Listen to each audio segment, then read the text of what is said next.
కేరళలో ఒక అత్యాచార కేసు దేశవ్యాప్తంగా సంచలనంగా మారింది. పంతనంతిట్టి జిల్లాలో ఈ ఘటన చోటు చేసుకుంది. ఇప్పటి వరకు మహిళా అథ్లెటిక్ రేప్ కేసులో 44 మందిని పోలీసులు అరెస్ట్ చేశారు.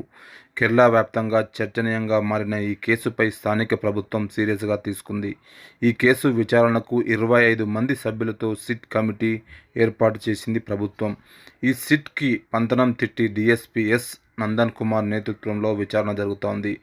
రేప్ కేసు బాధితురాలి వాంగ్మూలం ఆధారంగా నిందితులను పట్టుకొని వారిని పోలీసులు ప్రశ్నిస్తున్నారు. బాధితురాలు వేర్వేరు సమయాల్లో వేర్వేరు చోట్ల వేధింపులకు గురికావడం విశేషం. పోలీసుల వాంగ్మూలంలో బాధితురాలు విస్తుపోయే నిజాలు చెప్పడం జరిగింది. బాధితురాలిని 13 ఏళ్ల వయసు నుంచే తన పక్కింటి స్నేహితుడితో పాటు 62 మంది వేధింపులకు గురి చేశారని తెలిపింది. ఇప్పటి వరకు కస్టడీలో తీసుకున్న నిందితులను దర్యాప్తు చేస్తున్నారు. బాధితురాలిపై నిందితులు సామూహిక అత్యాచారానికి పాల్పడినట్లు పోలీసుల ప్రాథమిక విచారణలో తేలింది. బాధితురాలి వాంగ్మూలాన్ని పంతనంతిట్టి పోలీస్ స్టేషన్కు చెందిన మహిళా సబ్ ఇన్స్పెక్టర్ రికార్డు చేశారు.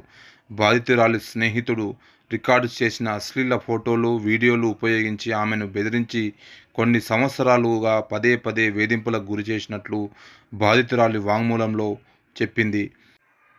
అనుమానితులతో మాట్లాడుకునేందుకు తన తండ్రి మొబైల్ ఫోన్ ఉపయోగించినట్లు బాధితురాలు చెప్పింది. ఫోన్ వివరాలు, ఆమె వద్ద ఉన్న డైరీలోని సమాచారాన్ని పరిశీలించిన పోలీసులు కనీసం 40 మందిని గుర్తించారు. ఆ ఫోన్ ఫోరెన్సిక్ విశ్లేషకులు పంపించారు. గత 5 ఏళ్లుగా రాత్రి వేళల్లో ఆ నెంబర్కు వచ్చిన కాల్స్ వివరాలను సైబర్ సెల్ ట్రాక్ చేస్తోంది. ఈ కేసులో ఇప్పటి వరకు 4 మైనర్లతో సహా 28 మందిని అదుపులోకి తీసుకొని 18 ఎఫ్ఐఆర్లు నమోదు చేశారు. నిందితుల్లో బాధితురాలు తోటి అథ్లెటిక్స్ కోచింగ్ సిబ్బంది, ఆటో రిక్షా డ్రైవర్లు సహా స్థానికులు ఉన్నారని పోలీసులు తెలిపారు.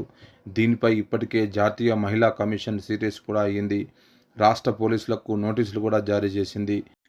నిందితులపై వివిధ సెక్షన్లు కూడా పోలీసులు మోపారు. అత్యాచారం, లైంగిక వేధింపులకు సంబంధించిన భారతీయ శిక్షా స్మృతిక, లైంగిక నేరాల నుంచి పిల్లల రక్షణ చట్టం, పోక్సో సంబంధించిన సెక్షన్లతో పాటు షెడ్యూల్ కులాలు, షెడ్యూల్ తెగల అత్యాచారాల నిరోధక చట్టం 1989లోని వివిధ సెక్షన్లు కూడా పోలీసులు ప్రయోగించినట్లు తెలిపారు.